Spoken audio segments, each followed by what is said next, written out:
At the last moment, I realized what had teased my brain through this entire case. Imbreviate. Not a word. What? Can we just take a second and fully imbreviate this moment? It's not a real word. It kind of sounds like one, but it's just entirely made up. Now, reclamation, that is a word, but it's the wrong word. This place, it's the full reclamation of everything I've achieved up to now.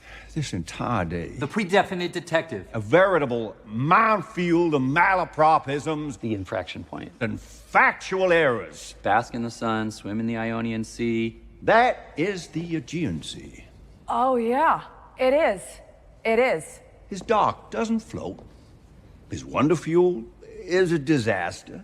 His grasp of disruption theory is remedial at best. He didn't design the puzzle boxes. He didn't write the mystery. Et voila! It all adds up. The key to this entire case. And it was staring me right in the face. Like everyone in the world. I assumed Miles Braun was a complicated genius. But why?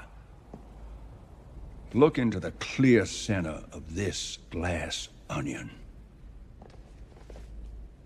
Miles Braun is an idiot. Oh, please. Just tell us who tried to kill me. Nobody tried to kill you, you vainglorious buffoon. Duke took my glass. That's what you told us he did.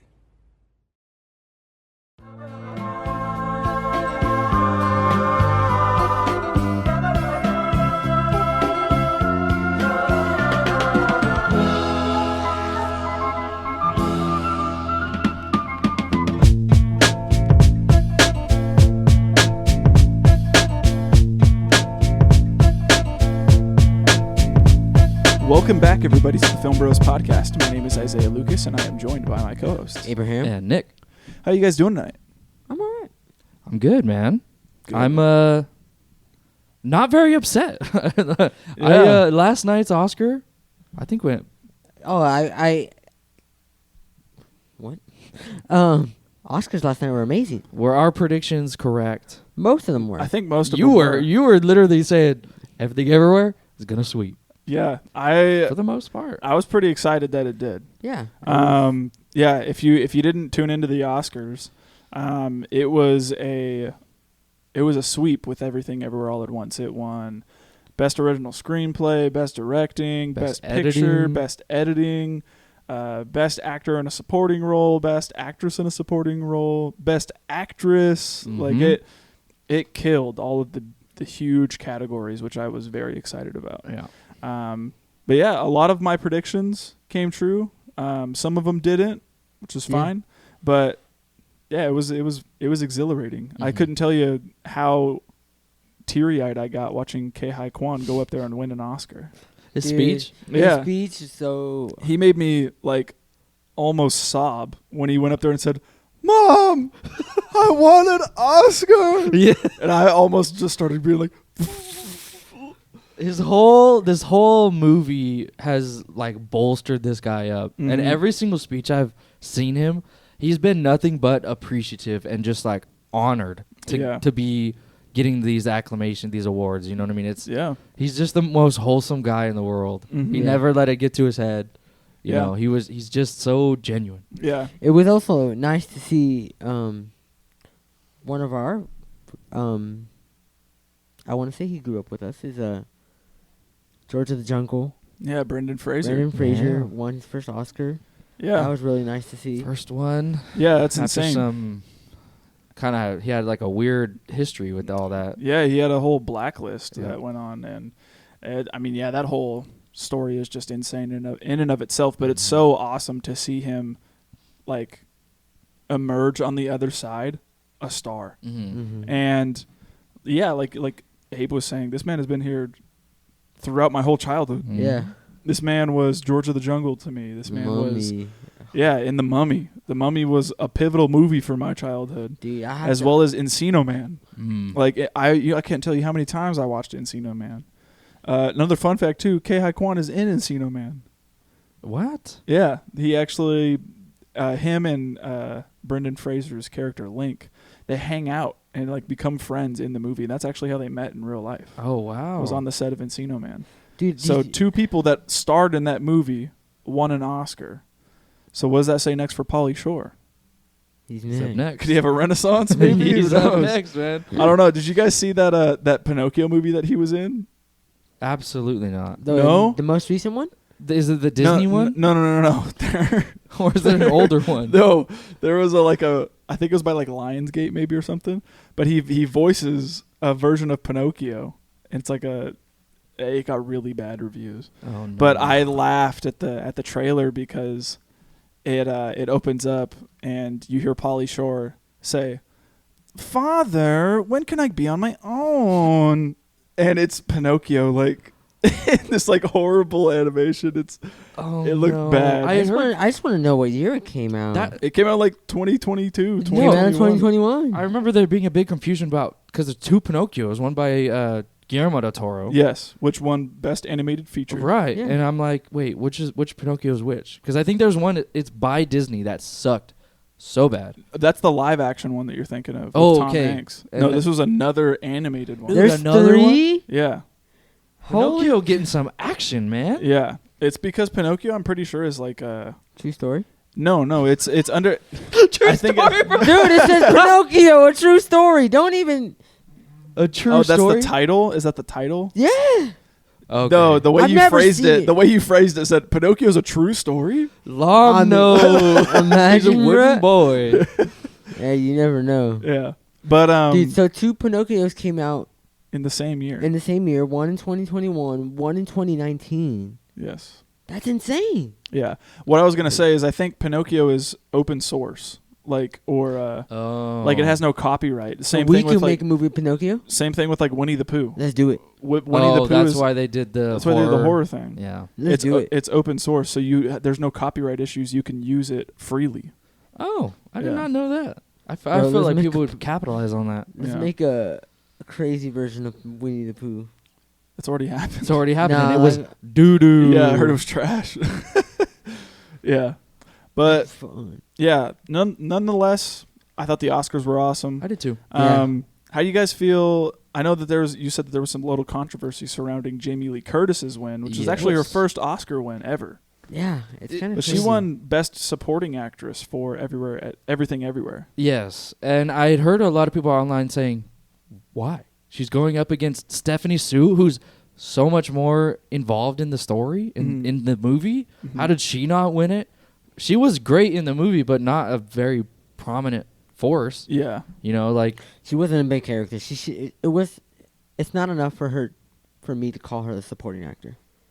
I don't know. Yeah. People were being like, for what? I don't get it. Like they were Yeah. confused about the nomination, and then they were confused about her winning. yeah, Even more confused. Yeah, Because she's going up against Angela Bassett. and Yeah. people praised her speeches on Wakanda Forever. yeah, I haven't seen it, but just of that little bit that I That saw, snippet. it looks like she's giving it killed her all. yeah. She dude. looked like she was killing it. I don't want to butcher the last name. Is Hong Chow Chow. in the from whale. the whale, and The you've Whale. got She killed it too. I thought she was phenomenal. and I don't know. I would think that maybe they had more merit above her. Yeah, I was really rooting for Hong Chow or the sister in Banshees of Inisherin. Oh yes. Carrie Condon? Condon. Carrie Condon. Yeah. Yeah, I wanted her to win only because her speech when she goes wild, Yeah. wild how, and, you know, she goes into Yeah. it, I loved it. Yeah. I wanted her to win. That was a big upset. As far as anything else goes, I know people were a little worried that All Quiet on the Western Front was just gonna sweep everything. Yeah, I They- was they getting It was were- just scared. straight up, dong, dong, dong. Bro, Yeah. don't even bring Yeah, that it up. was. It was. Dude, do you know what that reminded me of? I still can't believe it. Yeah. I know Okay. admit- So let admit- me give some context first because we had an Oscars party. We did. We had an Yeah. Oscars party. We all got together. Can I play that All on ma- here? It's copyrighted. Yeah, I for can. sure. Yeah. I'm But- gonna imitate it. So we all got together for an Oscars party, made food and all this stuff, and gathered around the couch and watched the Oscars live. And anytime All Quiet on the Western Front would win, it would play its score, and it's known for the bum bum bum. And we're sitting there watching it. It just won another one, and Abe is like, "Yo, that reminds me of that song, Shorty call 911." Like, I swear, because there's a part in the song, and it's just wah, wah, wah, wah, and it literally. It has the same chord progression. It's the same thing. It is. It's the same. Yeah. And The these song. fools didn't believe me. We looked at each other and we were because like, what are you talking about, listen, Okay, I have whenever said some crazy things before. Yeah, you said anyone with a pasted bun looks like Sarah Palin. Yeah, it has. I made some crazy remarks, But I was pretty confident about this one. And I will give you merit. There, it definitely is there. But it's such a small part of the song. So when you brought it up, I was like, how do you even remember that? Because I remember that song as like the chorus, "Shorty by a bonnet on the dance floor." I don't know. And then he was like, "Oh yeah, remember this part?" And it's all. And I was like, I would have never guessed that. No. You And had to have then- had that on a ringtone in No, I 2004. never have. Yeah. It's just I know old music like that. Yeah. And then The hurdles. I wouldn't- You're good at the hurdles. I'm It's glad. true. Yeah, I get my hurdle probably on the first and second one every day. He does, and I'm surprised. It's wild. And then your wife Alexa sent me a TikTok today, and it was of another person saying the exact same thing that I was saying. And I was like, "There you go. I'm not tweaking. I'm not. I'm not the only one. Yeah. There's 174,000 K likes on it. That's how many people Dude, know." you missed your chance to go viral. I know. I could have gone Yeah. viral. Yeah. I would have. Got to jump on it. That was So- crazy. So if you watch All Quiet on the Western Front, just know you're gonna be listening to Sean Kingston when you're out. Yeah. It won pretty much all the technical awards. Yeah, it won four of them. Best cinematography, best Product design. best It score. won Score. Scores. Not best and adapted, though. international. International film. It Oh won yes, as it well. did for Germany. Or no? Yeah. Yeah, for Germany, right? Adapted screenplay No, went to a wild card. it did. Not that I was ever expecting. Me either. Because I have heard nothing about this movie. Me either. It goes to Women talking. Talking. Yeah. Wow. Thought that was pretty wild. I for sure was thinking Banshee or not Banshees. I was for sure thinking Top Gun Maverick was Yes. getting this one. I'm surprised you guys didn't even think Glass Onion because that's the movie we're talking about today. Yeah, Glass Onion Yeah. is there. Yeah. A nomination. But no, I seriously thought Maverick was going to get way more love. Yeah, than we it said did. that Maverick was gonna win. I think I said I had a good chance. Maverick. Maybe didn't I was win talking any- about my booty, but yeah. My prediction for Maverick did come true with best sound. yeah, it's true. Yeah. Not the Batman. No. I was. As much as I wanted the Batman to win. The Batman should have been nominated for cinematography hands down. Yeah, I agree. Matt Reeves is he's crying. Yeah. Seriously. That's a snub in and of itself. Fact. I was gonna. Okay, so speaking of snubs, movies that you think should have made it into certain categories that didn't. Nope. Dude, okay, I was gonna start. Nope for either sound or cinematography. Yeah. The I sound agree. of the people in the alien. screaming Yes. above their heads. Yes. The cinematography of them getting squished in Yeah. there. Oh, the blood falling on the house. Yeah. Snub. Yeah. It's got to be a snub, The right? fact that Nope got no acknowledgement blows my mind. Yeah. There was another one I was thinking about too, but it's escaping me now. Mm. Nope and That was the prominent one that I was thinking of. okay, that was one too. I was like, how did Nope not get a singular award Yeah. or a single even like nod? Yeah. I would have loved that. I was shook that Guillermo del Toro's Pinocchio won. I didn't expect that. I thought it was gonna be Puss in Boots. Oh yeah, I've heard a lot of buzz around Puss in Boots. Same. So, but at least she watched it, said it was good. I believed her. Yeah. What else kind of blew you guys away? Not much. Not much. I mean, I was blown away when everything was just going the way Sweeping. I wanted it. To give you guys a visual picture, towards the end of the Oscars, I was standing up behind the couch, and because when I watch sports and something happens for my team, I stand up and Animate. yeah, I'm animated and I get into it. I do the same thing with the Oscars, and I'm standing in the back of the couch and I'm waiting for best actor, best actress to come up, and best actress I for sure was thinking was going to Cate Blanchett for Tar, and in a surprise, Michelle Yeoh Stole it. Yeah. took it, and I was flabbergasted, but happily. Like I was like, she actually won. Like that was people's choice right there, and she actually took it. I think I put my hands up in the air and was like, ah! Freaked out. And then whenever Best Picture came, dude, I was like, this is crazy. Mm-hmm. Harrison Ford came out, announced everything, Everywhere All at Once had just won, and it was so wholesome seeing Ki-Hai Kwan go up there and just hug him and have like that reunification moment where, they got to star in a film with one another whenever Ki-Hai Kwan was a kid, and now Harrison Ford is this old man, and this guy just won his first Oscar, and they're just sharing that love with one another. It's just precious. Loved it. Yeah, that was good. The only thing that the Everything Everywhere All at Once did not win for me that night was best actual like live performance.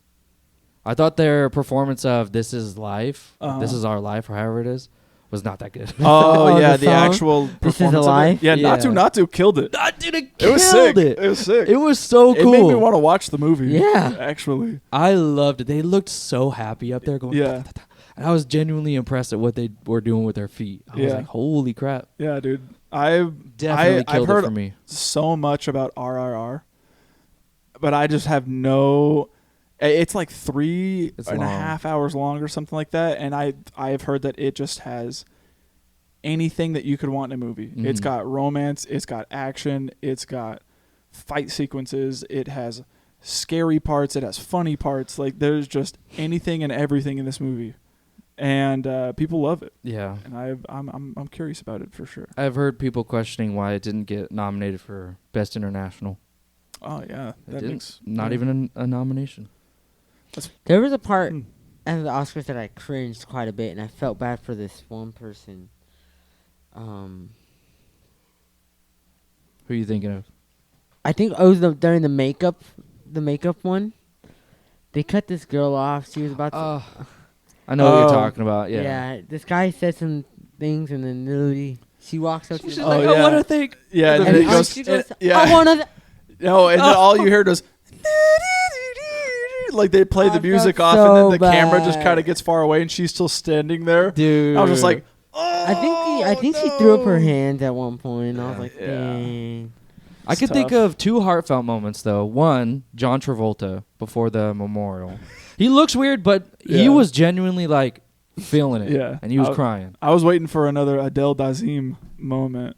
I can't believe that. And then another one is when they sang "Happy Birthday" to that dude. Yeah, Dude, that was precious. Dude, that was so precious. He looked fire too. that that leopard jacket. jacket looked so good on him. Yeah. It looked great. I literally was like, I think I even called it out. I said, bro, I hope they say happy birthday to him, because it was a quick speech. Mm-hmm. Yeah. And from early in the Oscars, they said they got like 45 seconds or something. Yeah. And they were like, just want to say thank you. And I was like, I hope they say happy birthday to him. They were like, this is our guy's birthday today. So we want to use the rest of our time to sing him happy birthday. Yeah, and I was so happy. That was definitely some highlights for me. Yeah, definitely. Yeah. Some highlights was that eclair pie your wife made. Dude. Yeah, I ate the rest of that today. Did you? Yeah, it was good. Dang. I'm gonna have it when I Can't get complain. home. Mm-hmm. I'm kind of jealous about that. I'm not gonna lie. Well, let's talk about the movie that we're talking about today. Yes. So best adapted screenplay. Yeah, right. It's had a nom. Yes. Yeah, it's Oscar nominated. So Yes. we're gonna be talking about the sequel to Knives Out called Glass Onion: A Knives Out Mystery. Yes. It was written and directed by the same director, Rian Johnson, and this was released in 2022. Now, this one, the only recurrent cast is Craig. Yeah, Daniel Craig. Daniel Craig. As Benoit Blanc. Benoit Blanc. I love a man of mystery. It's the same universe. Yeah. He's got the same, charm Yeah. that he did in the first one, but it's Yeah. a completely new cast. Mhm. New setting, new crime, new mystery. Yeah. He also has the same reputation. Like, does. everybody knows this guy is like, Top of the line detective. if you Google greatest detective ever, Benoit Blanc comes up. Mhm. So they're pretty excited to have this guy on the vacation with them. Yes. Yeah. I'll just give a brief synopsis without trying to spoil too much. This is obviously in the same universe. It follows Benoit Blanc and a couple of characters. One of them is Helen or Andy. He gets a invitation to go to this resort island from a multi-billionaire named Miles, and he invites all of his closest friends that come, people that kind of rely on him for all kinds of things in their life, and he sets up a very intricate murder mystery to happen at the island, and he's got all these clues set up, and it's their goal, the partygoers' goal, to solve the murder.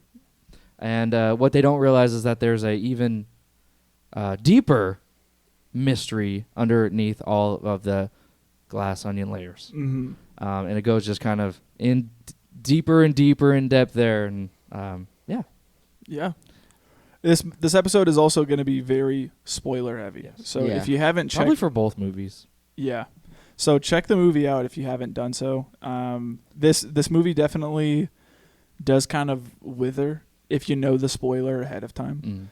So check it out. It's streaming currently on Netflix, as this is a Netflix original. Yep. And I think it's PG-13, right? Not sure. There's no blood. Yeah, I'm pretty sure this one was PG-13 as well, because I think the first one is. Yeah, PG-13. PG-13. Yeah. So check this movie out. It is a good one if you have a Netflix subscription. And, let us know what you think in the comments, or if you think that this movie compares to the first one at all. We'll be talking about that a little bit later in some other categories. Okay, later. Good. But, yeah, I mean, you want to start us off with your first favorite scene? I do. Yeah, I wanted to start off with the intro. Yeah. This one is, I think it does it pretty uniquely. We're getting introduced to all these characters. One's a politician. One's it's like a scientist. One's like a live streaming Twitch macho man. Yeah. One of them is a party goer with a horrible reputation. Yeah. She's like I guess you could call her like an entrepreneur as well too. Right. And we get introduced to all these characters getting this very mysterious box. And, they all get on the phone with one another, and they're talking to each other like, what is all this? What does this box mean? And the way that they go by solving it, I think is super original. Yeah. Yeah, I also love too the whole editing sequence of having them on the phone, where it's like split, and you see like one person in one corner talking, and then like the puzzle that they're solving in the box is like in the middle of the screen, and then as one person gets pulled away in a scene or something like that, like the shot on one person will like extend, and then the puzzle will get solved a little bit, and there's just a ton of charisma in the beginning of the film with all of the puzzles and everything that are happening in that box. I thought it was really cool. Yeah. This is my first favorite scene, and my favorite part was when I noticed that almost each character had like their time to shine for each puzzle.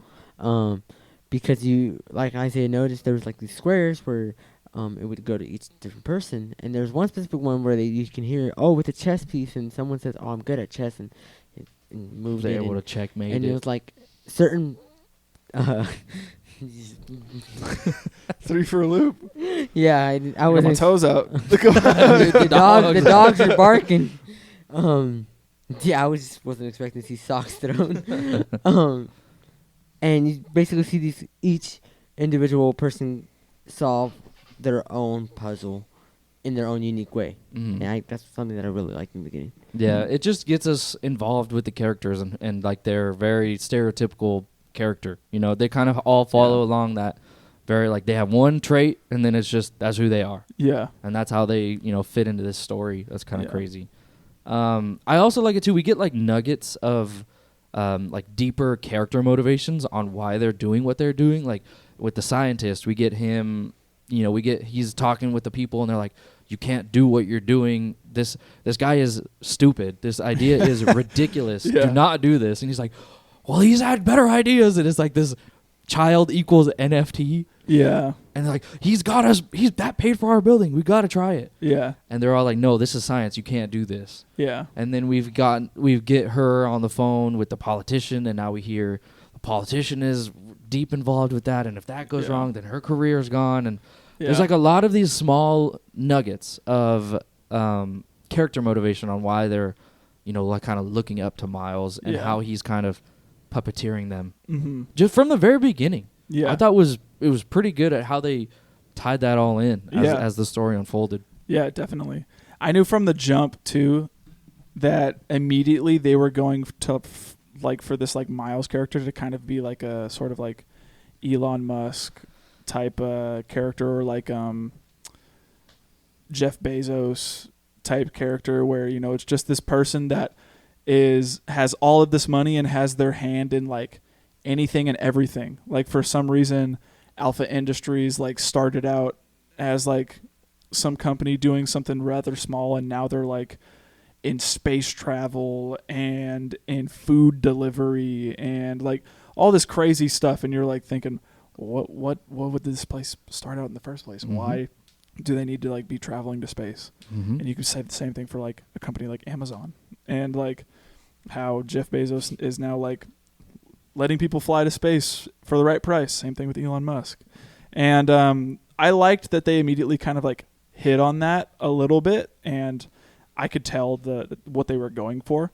And I liked that they kind of made that scientist character kind of feel like, some people who like just like ride Elon Musk or Jeff Bezos, and they're like, they can never do any wrong. Mm-hmm. They can never do nothing. Like, and then you kind of like, well, what about this one idea that they had that like was really bad or kind of sucked? And they're like, that was just a fluke in their whole plan. What about this one? Like, and they like direct your attention to something else. I thought that whole character art, that character foundation for him was set right then and there, and I could immediately see that in the real world as well too. This movie definitely, relies on real world situations that are happening. Yeah.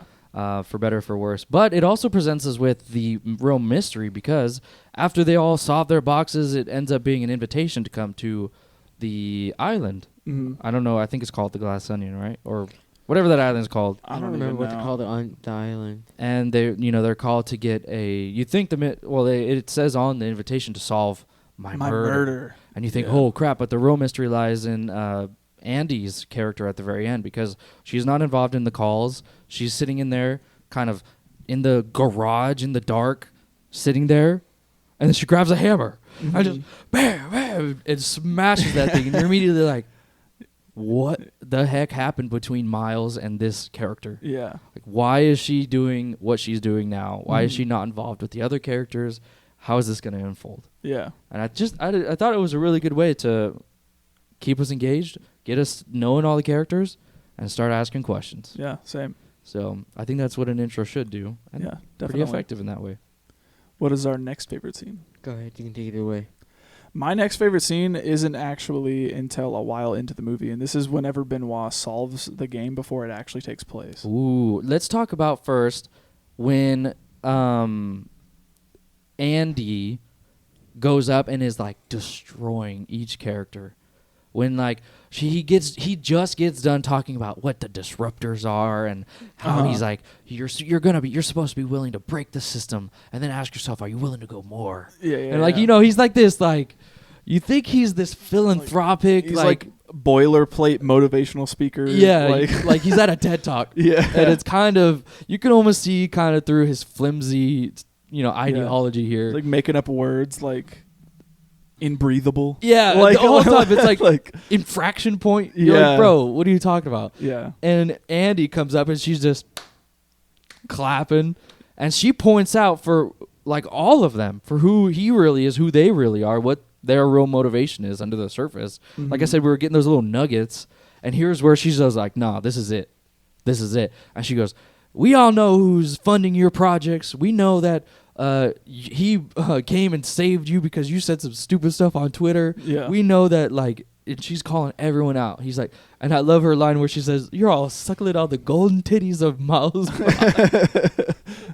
I just thought it was so good. Yeah. It felt really satisfying to see her be like, I was wronged and I'm justified in what I'm doing here. Yeah. Like, you are all trash just using him for his money. Yeah. Or just using him to keep your place safe. Yeah. And I was like, get him, let's go. Yeah. Because you don't really know a lot about them other than these like scenes that are half finished. Mm-hmm. Like, we see some characters go off and they're speaking with themselves in private, and we don't get to quite hear it right away. Yeah. And we get like these very weird quotes that aren't aren't built upon yet, Mm-hmm. and we're all like questioning who these characters are, how are they playing in, and she straight up goes, golden titties. Yeah. You know what I mean? And I enjoyed it. Yeah. So how'd you guys feel about that? Yeah, I liked it too. It was pretty good. I did want to talk about one scene that just freaking threw me off was that because you know how in Knives Out, Benoit Blanc gets sent an invitation, like he wants to be there, like they hired him. Someone hires him. And this one, mysterious person. yeah, and this one is like he wasn't even supposed to be there. Mm-mm. No. And so that I wanted to talk about that because I low-key didn't like it.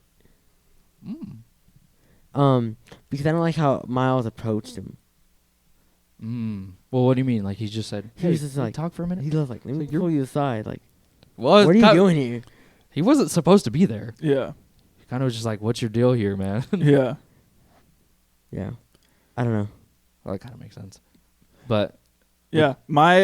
So I had a hard time finding out like what my actual favorite scenes were because so many of them were bro moments for me. okay. So the only actual favorite scene that I really wrote down Is when he was solves Benoit Blanc solving the game before it even Dude, starts. okay, tell me how savage he was. I kind I- of felt like he Yeah. had so much work done. Yeah. And I loved that he like just immediately solved it before it even took place. And the whole context of this scene is that they're meeting for dinner and they've had this like good weekend up until then. Everyone's been relaxing, staying by the pool, drinking and stuff like that. And they go to have dinner one night and Miles says like, all right, the murder mystery game is going to start now. And like after we have dinner, like, things are going to be happening and we're going to have this whole murder mystery take place and it's going to be a ton of fun. And Benoit basically says like, oh, is it happening like right now? And he's like, yeah, as we speak, like it's starting right now. And he was like, I'd like to solve the puzzle like before it even gets started or something, right? Yeah, well, some of the humor here I think works for me a lot because he straight up goes, well, what do we win? Oh. He straight up says like, I don't know. He's like, oh, I don't want anything. Yeah. And he goes, I don't like an iPad or something. Yeah. He straight up is like, all right, whoever wins it will get an iPad. Yeah. And he straight up is like, oh, okay. And immediately goes into it. And it just shows his like, just how good he is. Yeah. Because I never. There's no way. Never. But he basically says like in this murder mystery fantasy, Birdie J is the killer and she sets you up to where this, crossbow is set up across from the room and it's pointed directly at you and she's got this trigger where as soon as she pulls it, that crossbow bolt is going to launch into you and kill you and all of this stuff. So, I'm just going to solve it right here and now before anyone can start and say that Birdie J is the killer. Mm-hmm. And like before he can even before Miles can even answer or say that he's correct or anything like that, the bolt comes and like sprays fake blood all over him and he's just like, you ruined it, man. What the heck? Like I put in so much work to write this thing and now it's ruined. Yeah. Yeah. And Benoit was like, oh, well, I'm sorry. I just, as soon as we started saying that we could play, I just kind of took it by the reins a little bit there. He's like, or he says something too. He's like, it was fairly easy. And Miles is like, I had to get this guy to write this, and he's so expensive. You ruined everything. Yeah. Yeah. Now, I don't know if you guys felt the same way, but I thought it was really effective because I thought this movie might have taken the direction of, like, oh, there's a murder mystery, and sure, he's going to be walking around, but then he really gets murdered. Yeah. And who on the island murdered Miles Blanc to get his money? Yeah, that's where I was thinking this was going to go. Right? Because the scene afterwards, which I also like, is Miles storms off to the Glass Onion. Benoit follows him and says, hey, you shouldn't be off by yourself because as I've been on the island, I've been watching all these people, and they all have actual reasons as to why they would want to kill you. Like, each and every one of these people have a reason that is compelling enough to where if you were to die, I wouldn't know who actually would kill you because they all have their own motivation. Right. Which is kind of shady. Yeah. And he He's was done like, some shady stuff. yeah, and Miles essentially is like, oh, okay, well, that's kind of crazy. I didn't think about it. And he was like, you need to, like, stay here and, be away from these people because if you don't, that's like putting a loaded gun in a room with the lights off. You never know who's going to grab it and take the shot. And he's like, oh, okay, all right. well, that's good to keep in mind. I'll make sure that I'm watching my back, and later scenes come after that. But yeah, I don't know. I liked it. I was really subverted the first time I watched it because I was like, oh, he's really not the one that's dying. Yeah. Or so I thought it was going to be a completely different story. Yeah. I was thinking he was going to be the one that was going to die, and that it was going to be like someone exchanges the crossbow bolt for a real one. Yeah. And it really kills him. Yeah. Yeah. I thought it would be something similar to that, but it's more of like there's layers upon layers. It's not just as simple as it seems on the surface. Even though everything is right there on the surface, you got to have a very unique mind to put it all together. Yeah. You need to be Benoit Blanc, man. Yeah, definitely. Any other favorite scenes here? He's something else. Yeah. If you I have my favorite next favorite scene is close to the end, just because I have some bro moments. Mine is right, literally directly in the middle, which is the twist. Okay. I think that this is the best part of the movie, in my opinion. The twist here, I think, works pretty much flawlessly. And that's finding out about Andy and Helen. Andy and Helen. Up until this point, we think that it's just Andy. She's there. She's got some bad blood with all the people there. We don't quite know why she's there other than to get justice or to get revenge or whatever. Yeah. And all the lights go out. A guy has just died. Duke has just died, and he drank Miles' cup. So someone really, truly is trying to kill Miles there. We don't know who it is, and all this chaos is happening. Lights go out. Everyone's running around.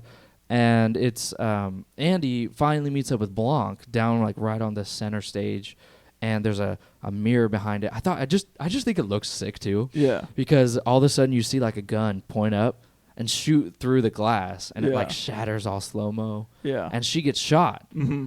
And I thought to myself, I was like, what the frick is happening right now? I don't know. Yeah. And then it kind of goes into the whole twist of the movie where Andy is not really Andy. It's actually Helen, it's her twin sister, who came to Benoit Blanc and is like, hey, I got this box.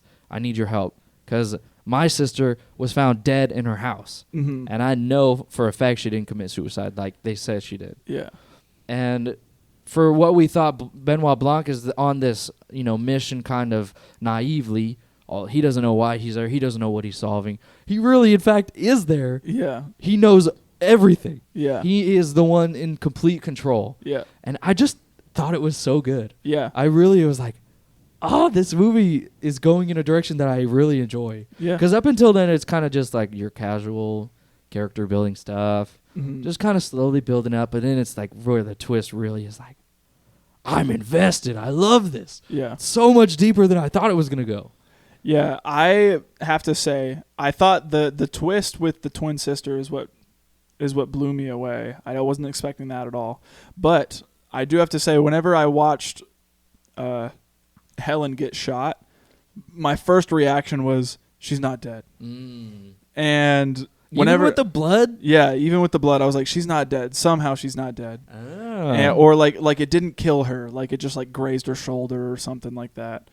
And whenever I saw the whole twin sister twist, I was like, oh, crap. Well, if that's the case, then, both are dead. And now, like, there's really no chance at solving this because both, like, your witness is now dead, and there's no way we can actually, solve this whole thing. Yeah. And the reason why I love the twist so much is because, like I said earlier, there's scenes where we don't get the conclusion of, we don't get the deeper context behind them. Like they're all just kind of thrown together and it works, but we're really left questioning. And this is when they're all finally getting answered. Yeah. We get to see, like, you heard that crack back there? Oh, that was really Andy just trying to snoop. Yeah. Or like even we get a ton of like establishing shots where like Andy is like grabbing this like carbon fiber handle on the yacht, and then it cuts back and we see her doing that again, and we recognize, oh, it's actually Helen. She has trouble on boats. She gets really seasick, so she's gripping this handle because she's trying not to throw up. Yeah, seriously. Or another scene where Helen is like downing these hard kombuchas and like doesn't usually drink, but is downing all this stuff, and then before we know it's Helen, we get a scene where like it looks like she kind of like stumbled on a wall and then walks away, and then we see that another scene again and we realize, oh, she's actually drunk and she's stumbling around on the wall trying to find her footing because she drank all this hard kombucha. And yeah, I thought it was really good. I liked that. At first I was going through the mindset of like, oh, they're gonna like, you know, put all this exposition on us now about like how it's all gonna unveil and all this stuff. But as I watched it unveil, I enjoyed it the entire time, and I was just like, oh, this is actually really smart. I like that they're incorporating these other shots that they've already shown us, so they seem familiar already. But now we know the context. Now we know why these two characters were away in the pool and what they were actually talking about. We don't just get to see them from afar. Same thing with like, we see Duke's girlfriend Whiskey like kissing and making out and looking like they're about to cheating, like cheat with Miles. And at first we just see that, you know, Benoit is taking note that Duke is watching them do this. We think he's pissed. Yeah, we think he's just pissed that like, oh man, my girl's cheating with Miles. I'm going to kill him, right? But then the scene comes around, we find out that also Helen is there watching, and that Duke told Whiskey, you got to go get in this guy's pants so that way I can be on his news channel, because if I'm on his news channel, my Twitch subscribers will go crazy, like basically. And so she is in there saying like, hey, you need to put him on Alpha News and all this stuff. If you do, I'll do what you want, type thing. And he's like, oh, okay, maybe. Yeah. Just satisfying. Yeah. It's the only way I can describe this real middle section twist. Yeah. Loved pretty much all of that. Yeah, I want to definitely. talk about it. Any other favorite scenes here? Mine is the last like 15 minutes of it, which is Helen destroying everything, and basically just because they get to the point where like they're gonna call. I think they were gonna call the cops and be like, turn them in. Yeah, but the dock is too low. Yeah, and they can't Piece of come shit. in. Piece of shit. He's like, Piece of shit. Is that a artist? He's like, is that a Banksy? He's like, no, piece of shit.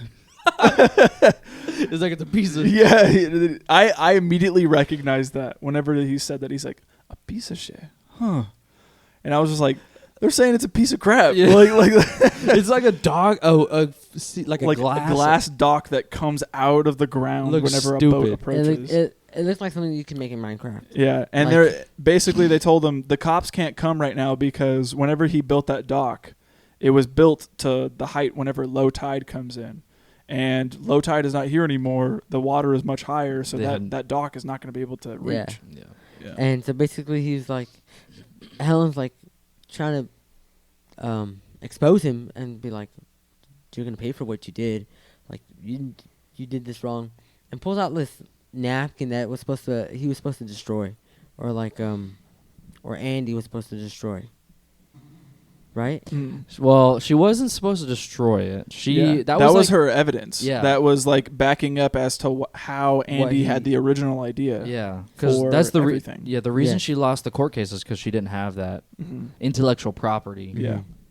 And Helen found it and was gonna pin it against him. Was like, look, like this is the proof. Like she really was in the right. Yeah. And basically, he like pulls a quick one on her. Yeah, he's like, how do you even know that that's the original? What if mine's the original? And it goes beep, and like and straight up burns it right in front of He's her. like, number 2 burns that. I was like, yeah, come on. And I was like, oh shoot, like that's the only evidence you got. Yeah, you're SOL.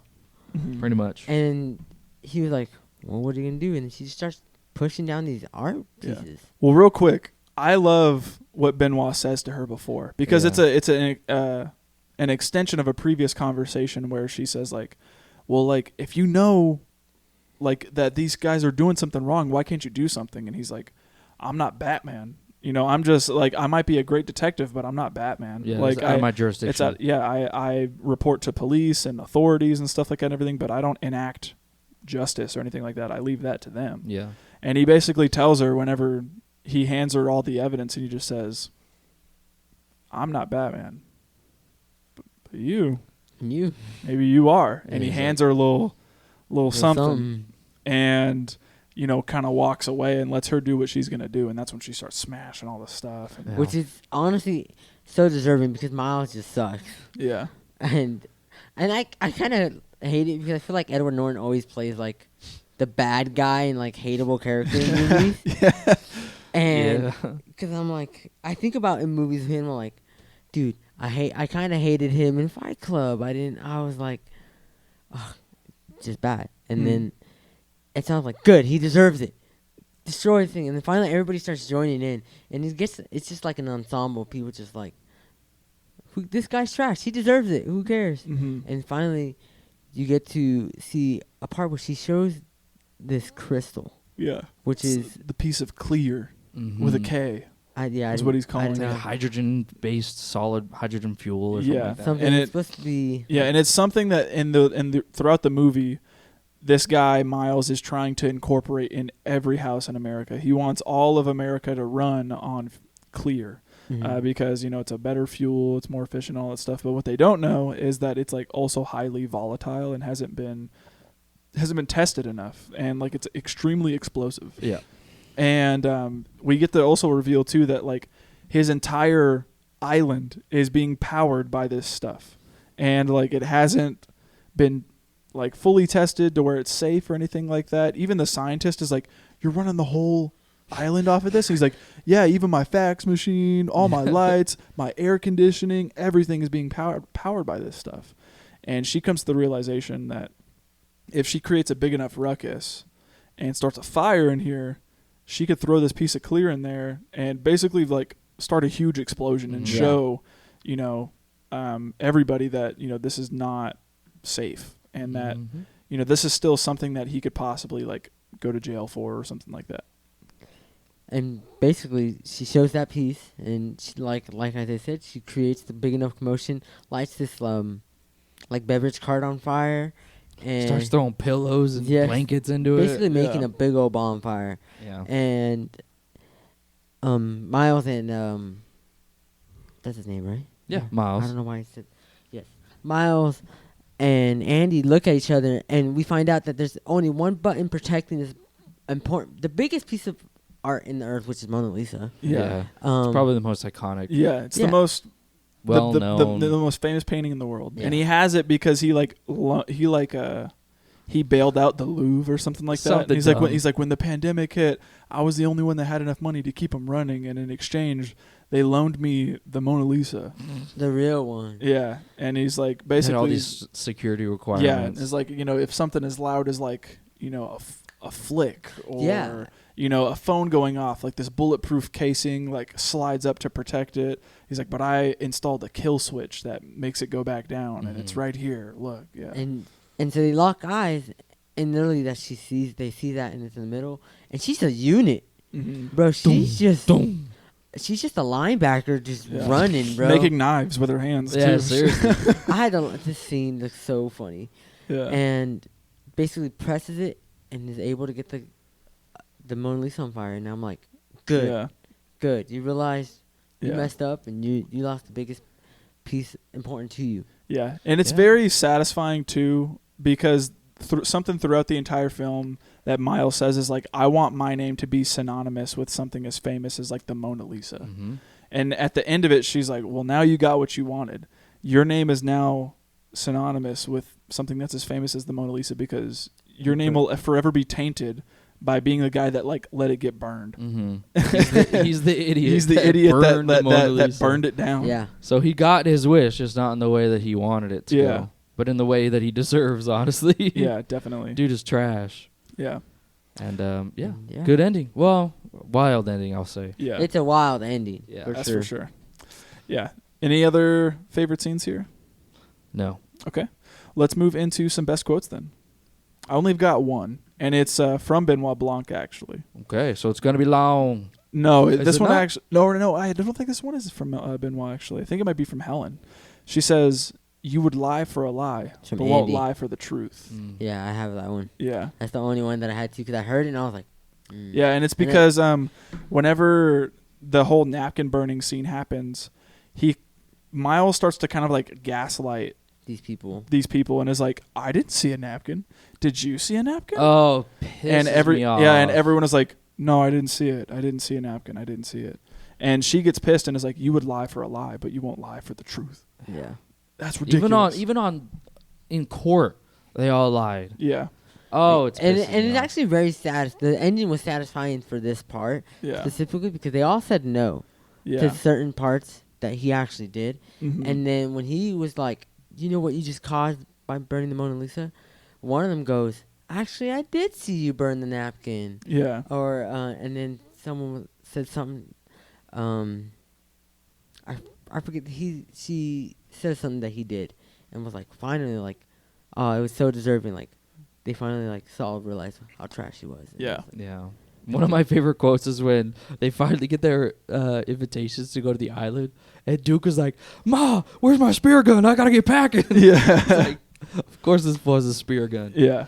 And then a more, I think, poignant one that Benoit Blanc says to Birdie is when they're talking and she's like, "I just speak my mind. I speak the truth." And she's like that kind of lady where she says like a bunch of random, stupid, false things. Yeah. Sounds She's like like, "I speak the Vaughn. truth. I speak the truth. What people are too afraid to say." Sounds like Joe Rogan. So And she's genuinely saying some stupid stuff like, "Oh, sweatshop sounds good. perfect. Dab." Thanks.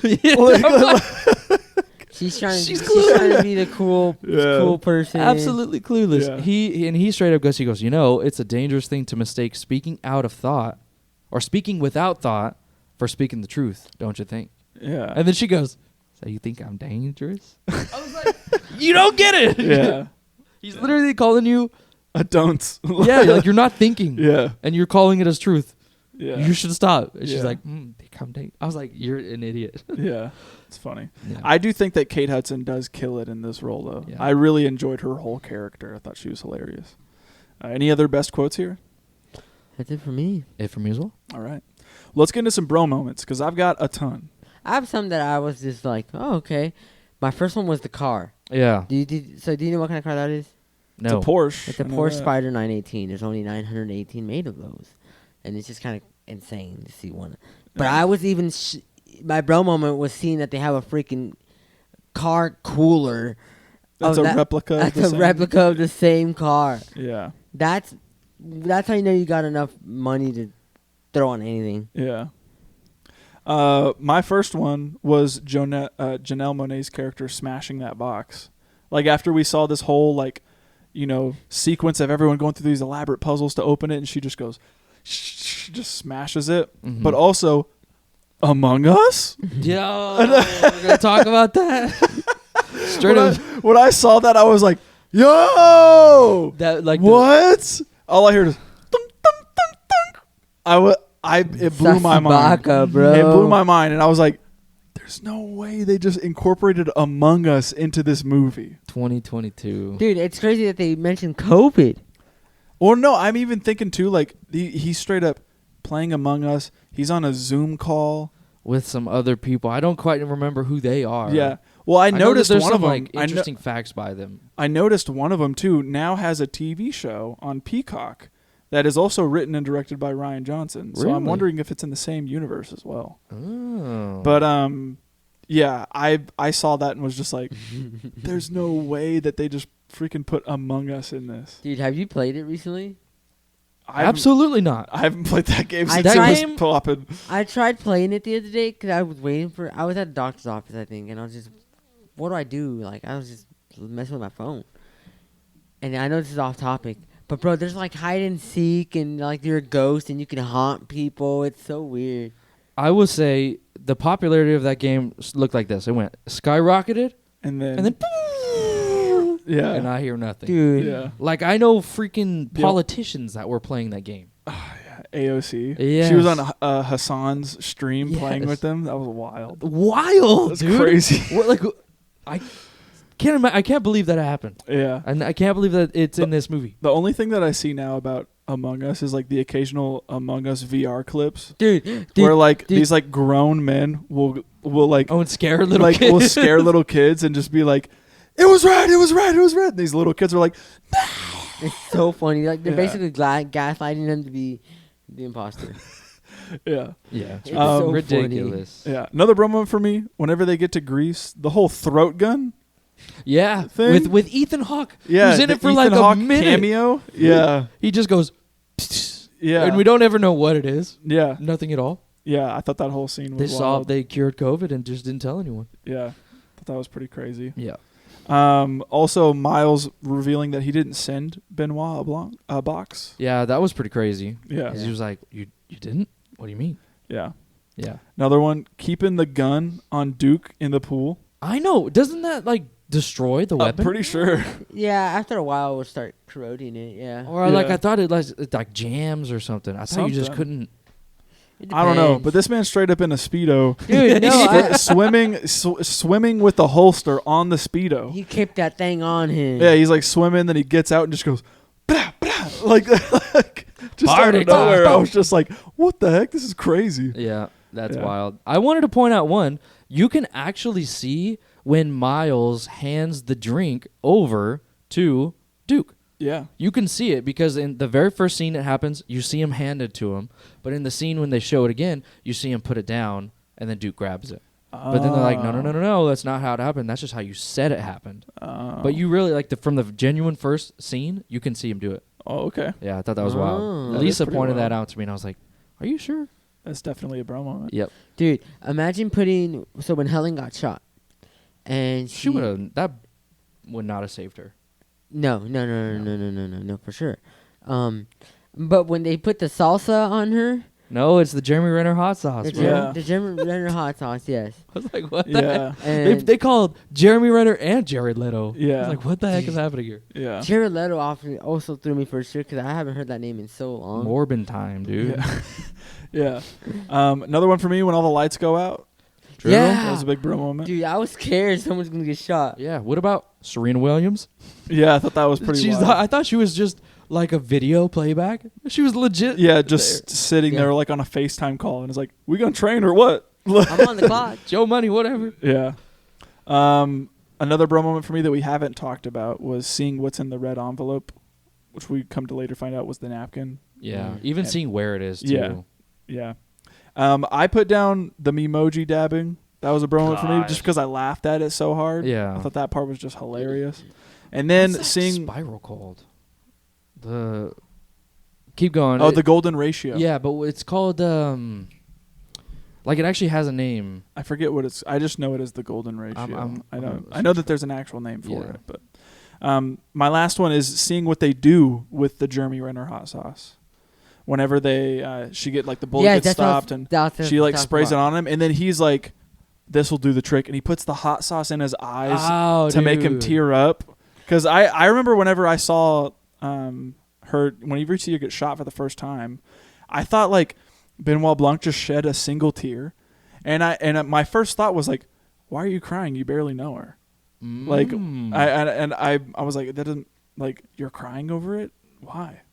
And then we get the whole reveal as to like, oh, they actually knew each other. They have a whole history with one another. Right. And he had and then the whole reason for the tear was because he had to make it look like he was crying because she just died. What about her with the hot sauce that drips? That's into what I her was nose? Yeah. I was like, like, yeah, that's gotta burn. pretty wild too. yeah, that's wild. But that's it for me for bro moments. That's it Yeah, for me. Rest is just burning the napkin and burning the Mona Lisa. Yep. That was pretty wild. All right. Well, that's it for the bro moments. Let's move into facts with the bros. Yeah, to make this movie, it took $40 million to make it. Opening weekend, it made $9.4 million.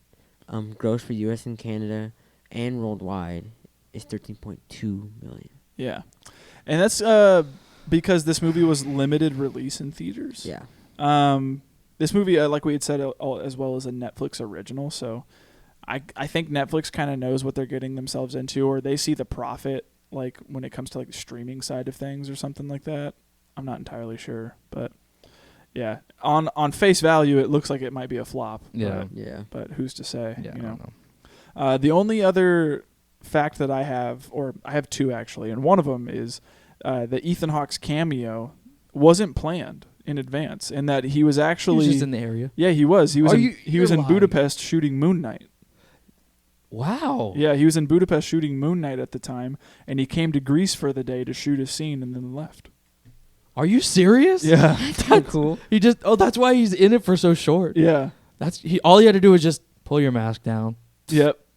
That's pretty cool. Yeah. That's Yeah, random. pretty cool. The voice that you don't like, the gong voice, Yeah. is voiced by Joseph Gordon-Levitt. I thought so. Now he's the running gag in all of Rian He's Johnson's. in it all the in all Yeah. of his movies somewhere. Yeah. So that's where he plays into this one. Yeah. My last one actually is whenever the solving the riddles of the box is happening in the beginning, The guest that talks about the fugue. That's actually classical musician Yo-Yo Ma. Is it? Okay, I figured because Yeah. he Yo-Yo comes in Ma. there like he's supposed to be someone important. Yeah. I didn't know who he was. Yeah, it's Yo-Yo Ma, and he's the one that identifies the wooden box's melody and explains the concept of the fugue, in which a musical theme is repeated to form an intricate new melody. Mm-hmm. And later in the film, much of the story is once again repeated to form a more intricate, revealing version of the events. So it's kind of like a symbol of the whole movie. Yeah, Oh. so that was pretty cool.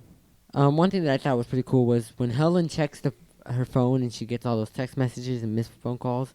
It's actually people from the film's editor and production staff texting that number. Oh, that's cool. So I thought that was pretty cool. That's cool. The last fact I have here is for the keen-eyed viewers. This is something I caught. There's a scene where it's very brief. Andy is kind of on a corner, and the camera pans over, and you see Miles calling out for Andy. And when he turns around to go and run back the other way he came, there's something in his hand, and you can tell that it's a weapon. It's a gun. So for the keen-eyed viewers, you can easily put two and two together that he's the one who killed Duke and took his weapon. Oh, wow. Yeah, I saw that and I had to rewind it. I was like, did I really see the gun right now? Is that meant to be? But yeah, it was there. That's pretty wild. Any other facts here? That's my That's last it for one. me. All right. What didn't work for this movie? That's quite a bit, honestly. There's quite a bit. Okay. Immediately, I feel kind of bad. I mean, and this is just my opinion. I loved Knives Out. Mm-hmm. I gave it a 9. Yeah. I Me loved too. it. It was a phenomenal movie. So I expected this one to be a little bit better. Like, with time, you grow. Yeah, or your expectations are set so high to where Yeah. you're expecting that the next one is going to blow the Even previous more. one out of the water. Yeah. Mhm. So I kind of expected that for this, Mhm. and I kind of feel bad that I did because I didn't like it as much. Yeah, I was going to say, Yeah. can we definitively answer the question, which is better? Knives Out, Yeah. 100%. Yeah, the first one I think is Blows it phenomenal. By Yeah, I think one thing that doesn't work for me in this is that I think the mystery is just not as good as Yeah. the first one. yeah. The first film it's just so much more gripping, I think, and there's so much more at stake. It's grippy.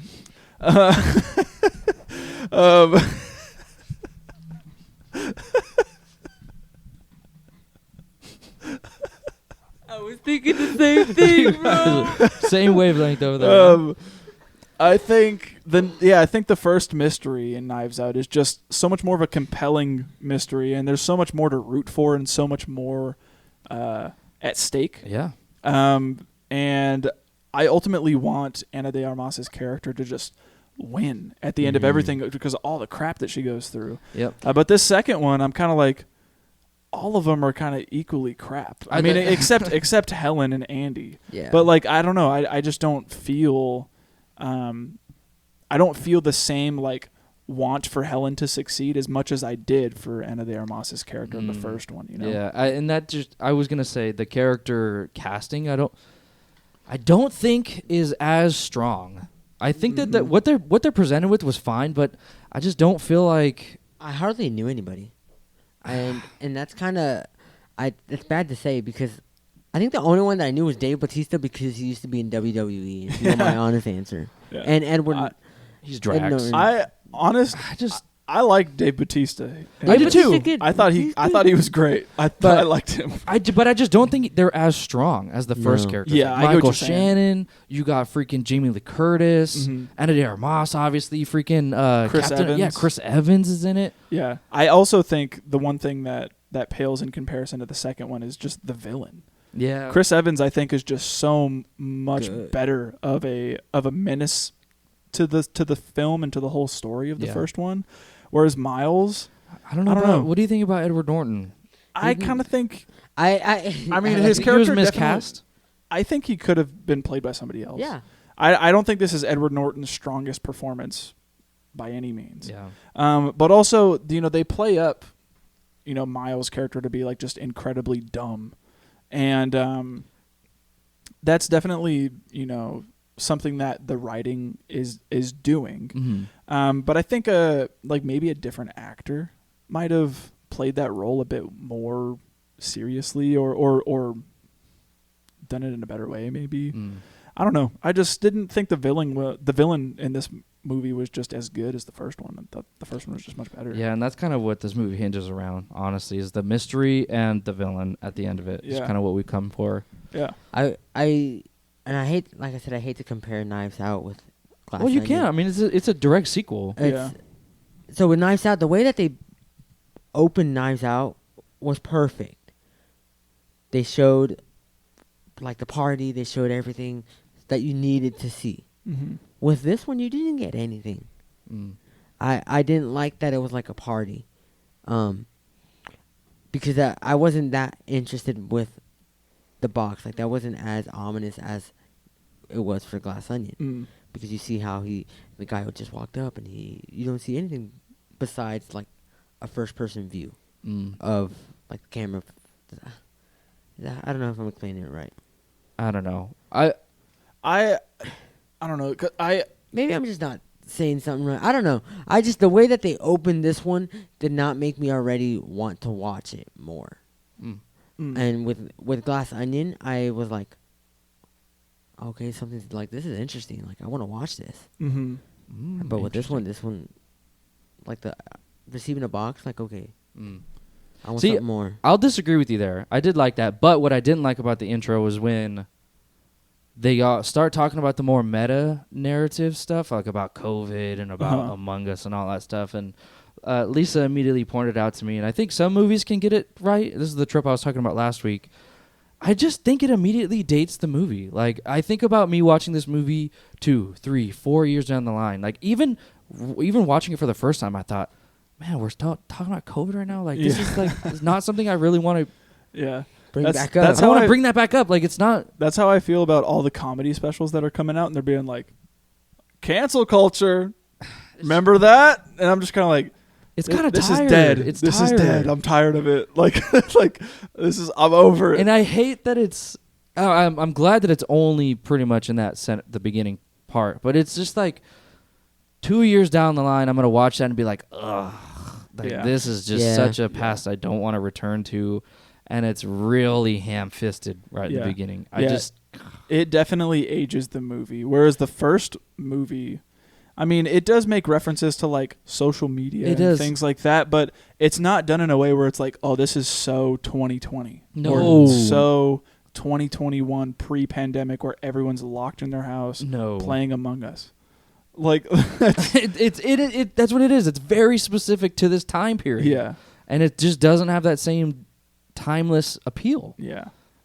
Yeah, I have to say too, I think another thing that I don't like is that I felt like this movie was a little predictable for me when it came to it, and I think that kind of ties in with why I don't really like the mystery too much in this one. But I immediately called it whenever I saw Helen get shot. As soon as I saw her go down, I was like, watch, she's not dead. And then I see her come back, and I'm like, I told you. Maybe I didn't know that it was a twin the whole time, but I could have told you she wasn't dead. You knew there was something. Yeah, something was going to happen. And I also felt that this movie just, I don't know the pacing of it, but it felt long. Yeah. The first one, I think it's only 10 minutes longer than its predecessor. And I don't know, but this second one just felt so much longer. And that's why I kind of pointed it out why I like the middle so much, is because I think, not to harp too much on the beginning, because they kind of have a lot of stuff to do, but the middle is where it's like this. It's like steady, and then the middle, and then the end is kind of falls flat. Yeah. It's kind of a little too silly. It's a little too predictable. Like, immediately whenever I saw him like say like, hey, I'm not Batman, you got to go drink some courage and do your own thing, and he like gives her a little handshake, I immediately was like, oh, she's got the little crystal, she's going to burn the house down. Like, I immediately called it, and of course they pull it up like it's a big reveal, and I was like, I knew that maybe 5-10 minutes ago. Yeah. It really loses steam. It Yeah. does. It loses it, and I think that's what might make it feel a little longer than it did the first one. Yeah. Also, I'm not a fan of the hourly dong.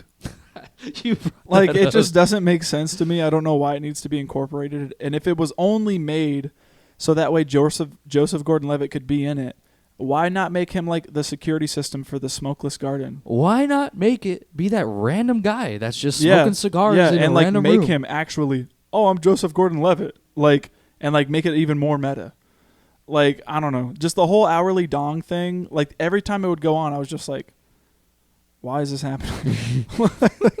I wasn't a fan. Just take you out of it. Yeah, and then lastly, I thought some of the CGI looked very Spy Kids-esque. Dude, oh my gosh. When they're running to go press the gnome or whatever that is, Yeah. the flames remind me of a scene specifically from Spy Kids 2. I remember. Yeah. It's oh dude, they're in the volcano and they're just running. Oh Yeah. my god. That's pretty bad. Yeah. Spy Kids is bad. Spy Kids is horrible. I was watching the scene whenever they go in the glass onion for the first time, and there's like a wide shot, and it just reminded me like Spy Kids 3D. Dude. like the some of the CGI is just, I don't know, it didn't look good. I could just tell it was fake. Are you the guy, bro? I'm the guy. I'm one of those dumb fools. Yeah. Those dumb fools are kind of funny though. Yeah. Oh, true. But yeah, other than that, that's about it for what didn't work. For Yeah, me we've harped it. Let's build it back up a little bit if Okay. what we got. So what you said a little bit about some of the social commentary and everything, and jokes about COVID and all that stuff, while it definitely ages the film and it feels strange, I think a lot of the social commentary, like in regards to the characters and the way that they're written, it works for me. Like, I love that Birdie is the type of character who, whenever she pulls up, she's obviously wearing a mask that is mesh and like has no sort of protection whatsoever. She's just wearing it as a fashion statement. It looks like chicken wire. There's no protection there whatsoever. No. She's hugging people, not keeping the 6 feet, all this stuff. Same thing with like the scientist character. He's wearing a full like N95, not touching anybody, making sure he's away. Duke's character wearing nothing at all. Barely even has a shirt on. Yeah, like is just coming up and just hugging everybody, laughing in their face, blasting off a gun as he comes up. Yeah. Like, I just thought that was all great. And then even the social commentary to have to do with like, this movie takes place in like March of 2020 or something like that, which was like pretty much height of the pandemic right there. It was start pandemic. Yeah. And like these guys just get to be like, let's go on a vacation. Like, while everybody else is like, we're hunkering down. There's no toilet paper. Like all this stuff. There's like no we're trying to make it work. And these guys are like, let's go to the private island.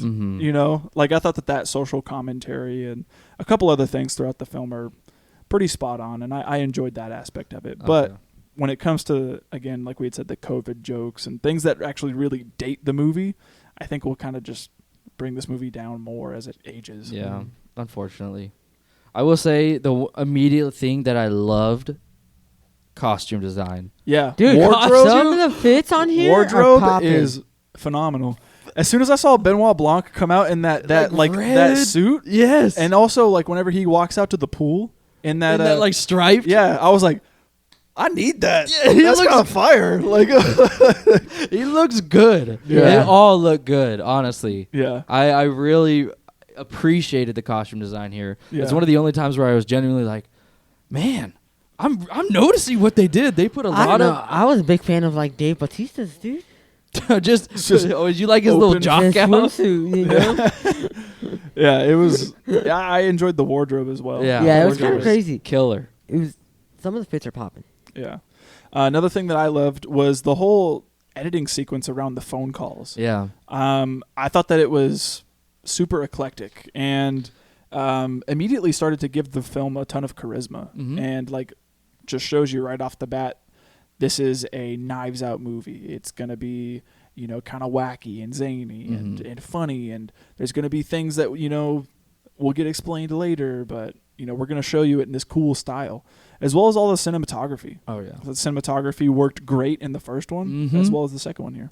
Yeah, I will say the DNA of Knives Out and just this, I guess, trilogy, I think works. It's you have the detective and then you have this like symbol of justice that is completely untouched by the chaos around them. And in the past two, it was two like completely justified women doing what they were doing, and if they carry that on to the third one, be more than willing to watch and love it. Yeah. Honestly, I think that is DNA. I think that's what do they call that? Like, it's just something that will work. Yeah. It's something that I'm would be invested in. Yeah, definitely.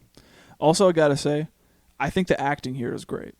Besides Edward Norton, I think Janelle Monáe kills it. Okay. I really love her performance in this. I love that she's able to switch back and forth between these accents, where like she acts like her distinguished sister, Dog and then ate the caviar. yeah, and then whenever she's dropping the act, she's like, I can't tell who it is whenever I'm talking to these people, and puts on this like Southern accent where she where she feels a little bit more normal. Mm-hmm. And I just being able to turn off her sister and put herself back on and all this stuff, I just thought was really great. And I enjoyed seeing her, and I would love to see her in more. Oh yeah, she's definitely the heart of the film. She carries a lot of the emotional scenes. Yeah, she's really the driving factor for the plot as well. Yeah. Also, watching Benoit Blanc is just great. I don't think I'll get tired of him, honestly. I don't either. Like this movie is fun. Like just like the first one is a ton of fun. You're just able to just sit back and just have a good time. The first one I'm gonna have much more fun. Oh yeah. But the second one I thought I had fun too. It's entertaining. It's a good time while you're on, and you can just kind of just sit there and just be like, yeah, and have a fun time watching. Peeling back the layers. Yeah. Yeah. And again, if I don't want to steal yours, go ahead. No. You said peeling back the layers, and I was about to say just like an onion. Shrek. Like yeah. I was just gonna bring it back to that middle. I just think they did the twist. In my opinion, I thought it was fantastic. It was a good twist. Yeah. And it's the only reason why I'd ever return to it. I just the release of information, the teasing of information. Mm-hmm. I really enjoyed that dynamic. I thought it might be a little boring to kind of watch half of the movie and then kind of go back to half of the movie again. Yeah. So it might seem a little boring, but the way that they give you more information that it was just like teasing you, begging you, a carrot in front of your face. Yeah. I just loved it, man. That's the only reason I'd return to it, is just that tantalizing release of information and how they drag you along. Yeah, I agree. So. Anything else for what does work? No. All right. Who wins this movie? Daniel Craig. I put Janelle Monáe. Me as well. Janelle Monáe kills it. Yeah. If I do return to this movie, it will be because of her and her performance. I think she kills this movie. Yeah. What are themes for this movie? I put rich people stupid. And it's funny you say that. I wrote down all that glitters isn't gold. Yeah. Yeah. It's true. It's just the age-old saying that you may think that these rich people who have it all, might have everything figured out, but this guy Miles, while he has his own private island, he don't know his left foot from his right foot. Like he's just dumb and doesn't think about anything. And a thief. Yeah, and he steals people's ideas. He's a plagiarizer and has no original thought, but made money off of the back of somebody who did have an original thought, and took advantage of that. Yeah. And I just think it goes to show that everything that you may want in life, whether that be riches, fame, status, stuff like that, might not always be what it is that you want. Mm-hmm. So yeah, just don't judge people by their pocketbooks, I think is a good way to do it too, because a lot of people unjustifiably raise up rich people like they could do no wrong, like you were saying earlier. Yeah. It's not true. No, everyone's fallible. Yeah. No matter how much money you got. Yeah, exactly. Yeah. No one's immune. But I do think there's something cool about the real protagonists, or the real people who've done wrong, are completely justified in their revenge. Yeah. I thought it was pretty cool. It's they're untouched by the chaos and the evil that surrounds them, because it's literally everyone. Everyone is pretty much trash. Yeah. But there's this one person that's pure throughout, and I think that's why Ana de Armas was so good, was because she literally couldn't lie. Yeah, she could not lie. Yeah. And she also had one of the perfect characters. And she also had the most pure intention. She straight up actually gave the homie his correct doses whenever they were switched. He genuinely made a friendship with the guy. She was the like you had said, she's the most pure out of everyone that's in the film, while everybody else has their grubby little fingers trying to grab and take and take. Right, and it's saying like this is the only to inherit these characteristics is like the only way to have success. That's true riches. Or something true like riches for sure. Yeah, to be maybe content with life, which I think is a genuinely good thing to be taken away from this film. Yeah, definitely. Any other themes? Say for me. All right. I didn't write one down. All right. What are we rating this? I'll go first, and I'll say it straight up. I give it a 5. All right. 5. I'm a little bit more generous. I gave it a 7. I gave it a 7 as well. It's a fun movie while it's on. If you're going to ask me which one I prefer, Knives Out. I point to Knives Out. Yeah. But, yeah, that's about it. So if you agree with us, if you disagree, I feel like it's a 2. It's a 2. I feel like people are gonna disagree with me and be like, "You gave it a 5." No, I've seen. There's a lot of hate. You go through the IMDb reviews and people hate. They're ruthless, man. If you agree, if you disagree, if you maybe we forgot something that you think we should probably hit on, or you want people to know, tell us over a comment on the YouTube channel or through a rate and review on the audio platforms. If you're watching us on YouTube, also leave us a like or subscribe to the channel. And also hit the bell notification so that way you're notified whenever new uploads happen. And we just appreciate you guys watching and liking and subscribing whenever you do, and commenting, because it lets us know that you're liking what we are doing. And it also, engages people, and maybe, you leaving a comment might start a chain reaction of somebody wanting to have a conversation about the movie, and maybe it's about something we missed, or maybe it's you also expressing your love for the film, or telling us what you liked about a certain scene that maybe we forgot. So I know, like I was thinking about when we watched our Bottle Rocket episode last week, I was thinking about one of the things in the book robbery scene that I forgot that I absolutely love, and it's whenever Owen Wilson is pointing the gun at the guy, and he goes. he makes he does the Riz face. He does the Hansel. He does the straight up the Derek Zoolander. Oh my! And gosh. I freaking die laughing at that every time, and I forgot to bring it up. So if you see something like that, or if you again just are loving a scene as much as we are, just love the movie, or maybe think we might have gotten something wrong, let us know. And you can either do that again through YouTube, audio platforms, or through our other methods of contact, whether that be Instagram, Letterboxd, or our email address. Yep. Let us know what you're thinking. Give us some suggestions, what we should watch, recommendations, things of that nature. And we appreciate you guys. Yeah, and come back next week, man. This movie. Yeah, next we're coming back with Abe's pick. We're coming next back week. with a banger of a movie. This is gonna be torture for me, man. I can't wait for it. Honestly. My wife is gonna love it. This is for all you ladies out here, okay? This is for you. It killed. It killed. You can't deny it. I can't deny that it's a box office success, but that doesn't mean it has soul. It has. This is a movie that everybody needs to watch. Are you team Edward or team Jacob? Are you team Jacob or team Edward? What do you choose? I'm choosing the 2008 film Twilight. What's it streaming on? It's streaming on Showtime. Read the dang book. I saw Showtime. I saw Paramount Plus. I saw Hulu. YouTube. Yeah. So it's on there. I think I own it, if you want my honest opinion. My wife has the whole saga. I think does she have the books as well? Yeah. So I remember this movie taking the world by storm in middle school. Oh my gosh. And everyone being like, dude, like, I'm ready loving it. Don't get me started about the glittery skin, man. Do you remember that? No, the one thing that I hate about this movie is the freaking zipping through the trees. Yes. And the jumping. Yeah. Dude, I think about the baseball scene. That part might be a little iconic. You're hating on it, and you said, it's got iconic.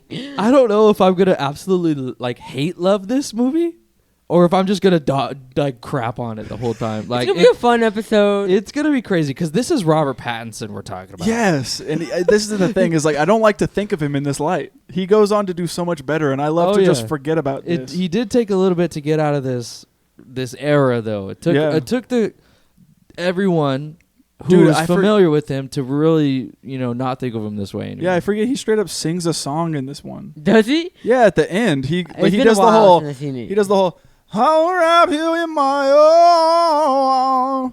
Are you serious? I swear he wrote and performed the song, and when you hear it, you're gonna be like, "That's Robert Pattinson. What's he saying in the song?" And no one knows. He can't pronounce anything for some reason. No. So I am excited at his movie. I'm picking Twilight.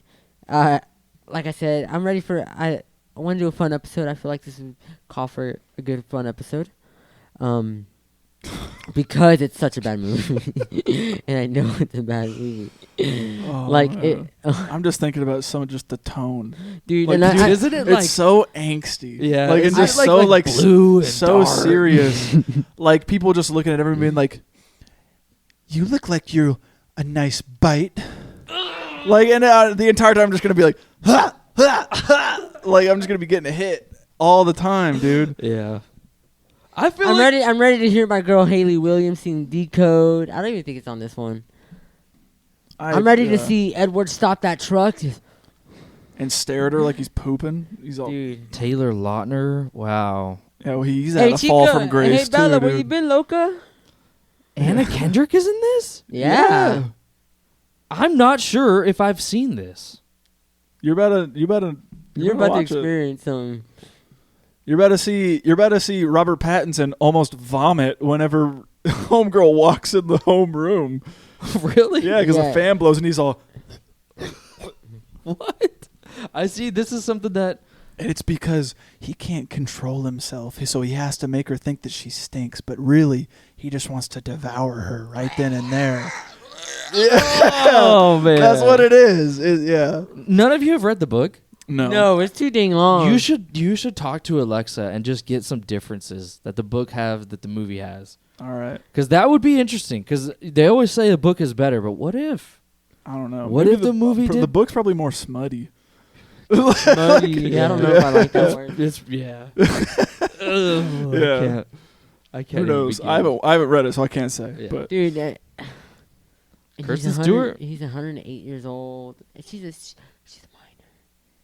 Yeah, Cancel this movie. If you could live forever, would you? No. What would you live for? Yeah. Are you reading the? So we're about to dive into some mythological. What the heck? Mythological. Yeah, is it? Yeah, mythological. Yeah, you're right. Okay, mythological creatures. Yeah. Of werewolves and vampires. And also the philosophical conundrums that come with this movie, like, do you even want to live forever? Do you want to live forever? And if you do, why would you want to live forever with someone that's 118? Yeah. Freaks. Yeah. Can't wait. So we'll find out. I can't wait. Dude, I'm just reading the quotes, and this is top 3 quotes. And I'm just going to try to say it in his voice. Oh. Say it out loud. How does his voice go? I don't even know. You just can't move your top lip. I don't have any more strength to stay away from you anymore. That makes me want to do this. Dude, it says to Bella before going into prom after Jacob leaves, I leave you alone for 2 minutes and the wolves descend. I can't. I hate it. I want to tear my hair out. All right. I might love this. I might just be like, bro, this is so bad. I'm laughing the whole time. It might be. I can't wait. Hope so. We're about to find out. Yeah, we'll find out. Come back next week. Yeah. Tune in next week to hear what we have to say about Twilight. As always, this has been the Film Bros Podcast. Thank you, and good night. Good night. Good night.